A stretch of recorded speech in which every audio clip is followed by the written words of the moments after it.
Welcome to the bold analysis, ladies and gentlemen. I want us to take time to watch a video clip of Mutahi Kagwe, of course, addressing some event in Muran'ga. And he made some statements on WANTAM. This is a video clip that has been trending for better part of Thursday night.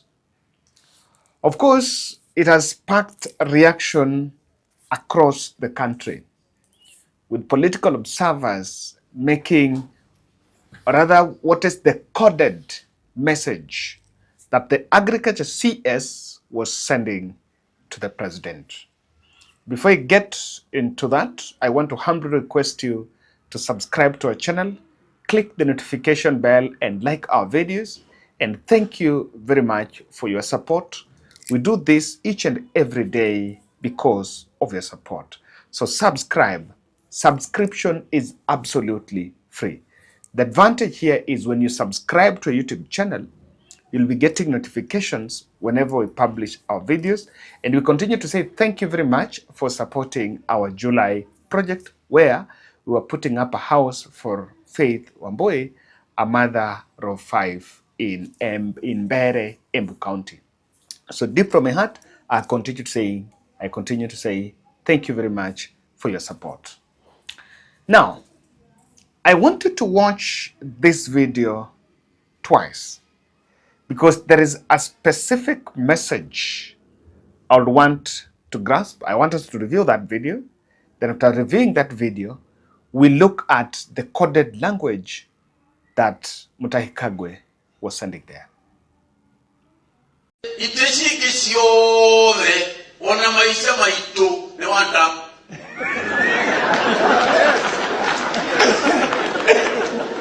Ndio ndo ndio mtu gazeli.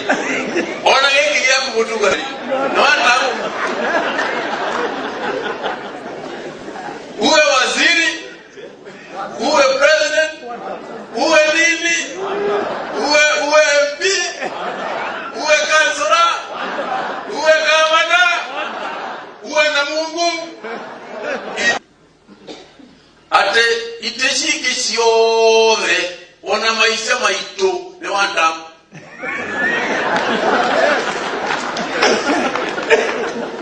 Ndio ndo mtu gazeli. Ona yeye yako mtu gazeli. Ne WANTAM. Uwe waziri, uwe president, uwe nini, uwe MP, uwe kansala, uwe gavana, uwe iteshiki siore ona maisha maitu ne WANTAM.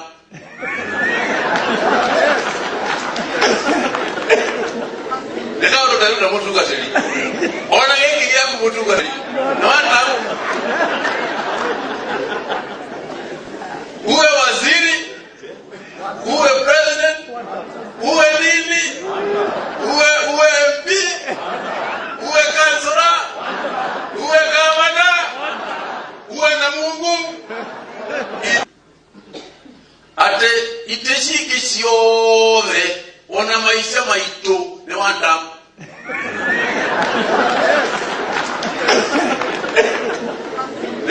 Ndio mtu gazeli. Ona yeye yako mtu gazeli. Ne WANTAM.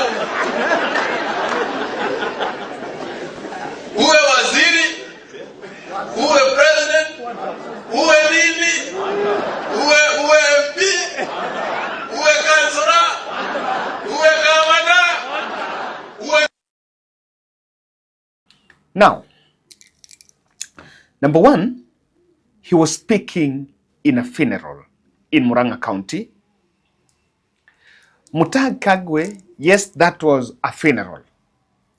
But as he's standing there, he's actually a state officer, and not just a state officer, a man who sits in the highest decision-making organ of the government, the cabinet, and he sits in that cabinet as a cabinet secretary for agriculture. The other badge that Mutahi Kagwe have is a badge of a cabinet secretary from Mount Kenya, a region that is leading in the revolt against William Samoei Arap Ruto. And when he was brought to government in December, the president played games just to portray that probably his presence in cabinet had been approved by the former president Uhuru Muigai Kenyatta. So, and of course, at the time, the president is struggling to replace one term with two term. There is the message there. What Mutahi Kagwe is saying, I've sought the intervention of interpretation of one of our team members here, is that hawa watu wote wataenda one term, na one term is inevitable. Hata iwe president, one term. Hata iwe rais, hata iwe nani, one term, iwe nani, one term. Now, let me tell you, in politics, you should not expect, you would not have expected Mutahi Kagwe to go and say, William Ruto will go one term. You don't expect him to go and make it that open. But there are two things happening. Either his statement was, you see where you are making suggestive, you're making direct statements, you're making leading statements. His explanation was actually a leading statement to one term. Do you think that there was no way he could still make the presentation, but it sounded, it brings the two term? And there is one thing that very clear, that he knew if he brings up anything that will talk about two term, that will require the audience to respond with the word two term, he might actually receive a backlash. So as to whether intentional or not, you'll understand that he read the mood and he knew that here I have to make sure that these people sing the one term. And now the one term is a rallying call that has been going on. And so it's not something new to him. He knows very well that this is going to be it. Number two, he said governor, president, MCA, no. Yes, the one-term call, according to the author of the one-term, Rigathi Gachagua, the former deputy president Rigathi Gachagua, Rigathi refers to the MPs. Rigathi refers to the MPs.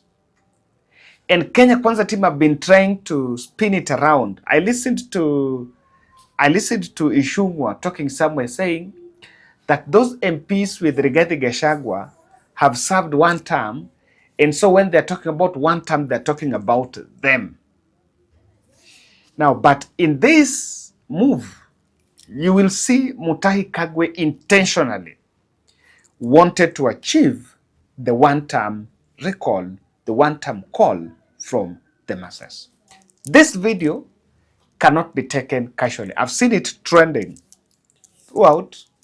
Remember, at this point, I want you to compare this.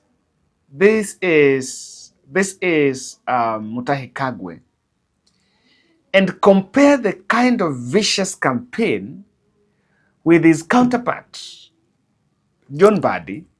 When John Mbadi visits his backyard in Nyanza, John Mbadi campaigns for William Ruto, telling the president the way they are going to have, the ODM team is going to mobilize more votes for him, and that he's going to be the president. And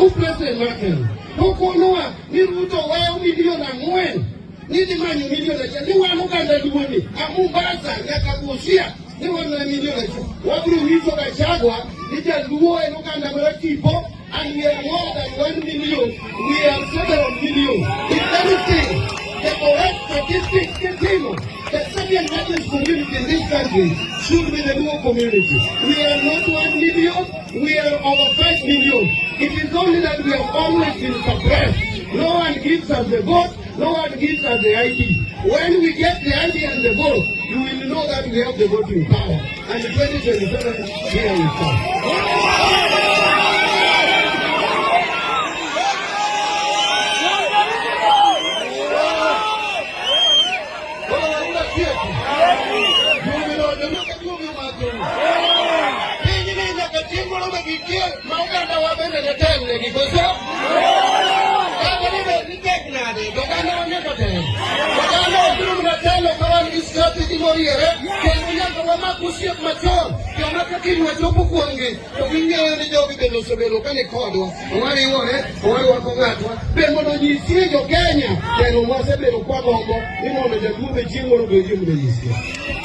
due to the votes. And whenever these cabinet secretaries come in public, there are those who try, like especially Wandai. You'll hear Wandai talking about broad-based. You'll hear Mbadi talking about how they're going to mobilize votes. Now, when you listen to the cabinet secretaries from Mount Kenya, a good example is Muga, the one for water and irrigation, I think. He appeared before Senate and was asked about the dams that President had promised 1,000 dams. How many are complete? He shocked the country and he said, not even one. Yes, not even one had been done. The 100 mega dams we are going to construct, we are going to do another 1,000 micro dams and another 3,800 ponds of water. Yes, the question was very direct. Yes. How many dams have been completed so far? Say either 2, 10, then you move to the next question. Okay. So the answer to that is for large dams, we have not completed any of them. So clearly, there is something that is happening here. The cabinet that has been employed, you can see even, if you want to see it's been desperate. I saw Murkomen Murkomen is now doing something called Usalama Baraza. Usalama Baraza is just some political rally. Let me tell you, it's just some political rally. Kuna pesa imeenda huko kwa interior, and Murkomen is now in the Rift Valley. I think it's targeting the Rift Valley. It is packaged as some Usalama Baraza, but in real sense, it is just some vote mobilization plan that is being executed there. And he went and did a rally. That rally, even Masengeli, the police boss, the police DIG, attended.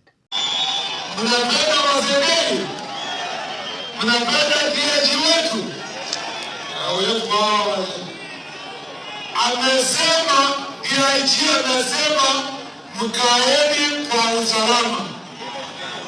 DIG salimia watu. Wanasikia mjambo. Amjambo. Naomba hivi tukae kwa usalama, tuheshimiane, wale wanaleta madawa watashikwa wote, wale wanaibia wengine watashikwa, na nyinyi ndio generation ya kesho. Sisi ni wafanya kazi wenu, na Mungu asiwachokoze wakati wowote. Thank you, Waziri. Unajua sisi hatufanyi siasa, sisi ni watu ya security support. So what really I want to look at is the coded message that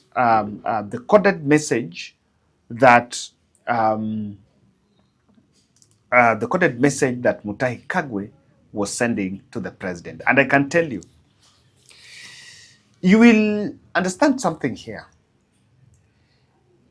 You will see State House, you will see interior CS, you see people, cabinet secretaries using their personal handles to market government, advertise government projects, programs here and there. One of the most invisible cabinet secretary getting out and engaging in politics are actually the Mount Kenya fellows. Mutai Kagwe is one of them. If he was brought for pacifying revolt in Mount Kenya, the ODM counterparts and cabinet have been moving tribal, vitriol, ethnic vitriols against other tribes.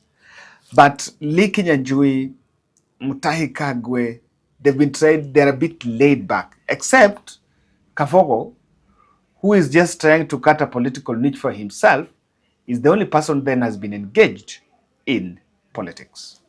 Now, what is the message that Mutahi Kagwe is sending to the president? I understand this did not go well, and the State House fellows are actually, the State House fellows are actually not very comfortable with this. Faruqi Bet, I remember when they felt that Rigathi Gachagua was not supporting government, and Onyonga had attacked government in front of Rigathi Gachagua. Faruqi Bet called Rigathi, but why didn't Rigathi defend the government? And this one is also one of them that is really going to rattle many people within the State House.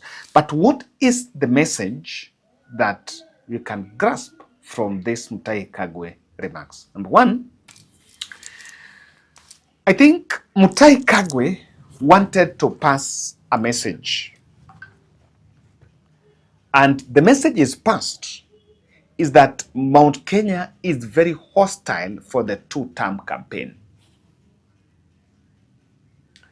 And that is why, even whether he believes in it or not, he has to talk about one term. That is it. I want to believe he had a latitude of saying, of still campaigning and achieving, making people to speak about two-term. But that has proved to be a challenge, and that is why he made the leading statements that is leading to the two-term. That is the first message. The second interpretation from this is, I know even after this video, his team, maybe after watching this video back in the office, and his team and other political peers saw it maybe trending. By the time he was standing there and people are chanting the one-term slogan, as someone who was a veteran politician who has been in government, he understands that the William Ruto team will not be comfortable with such a scene, with such a video. But one thing you can grasp is also telling the president, I don't fear losing my job. And whether it is a resignation or a reshuffle, it could be there. So he's sending that clear message. If there is a cabinet secretary who is keen in terms of communication, based on communication, is Mutahi Kagwe. You remember the excellent work he did on communication during the COVID issue, during the COVID challenge. So he's also telling William Ruto directly here, indirectly here, that if it means losing my job, I don't fear. I don't fear losing the job. You know, sometimes I can tell you, what you would have expected is to him to give a disclaimer, say, this and that, and try to put up a disclaimer. He did not put that disclaimer, and so he made it very, very normal. The third interpretation from this goes to William Ruto. Cabinet is going to experience mass resignations. People, remember the second time when Raila Odinga, when Uhuru Kenyatta was leaving, a handful were staying in cabinet with him, compared to the 2017 after his first term. So this is a message that so many people in the cabinet might actually walk out to seek elective seats.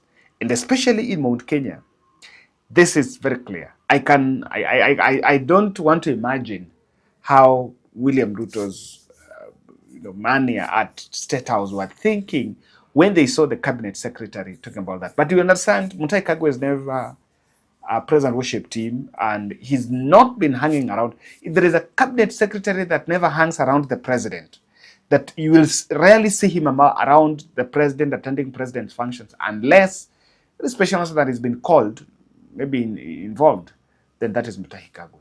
And it's also clear that even within that cabinet, there's some deep cuts, there's some deep split. People are not really getting out. Even within cabinet, there is team one term and there is team two term.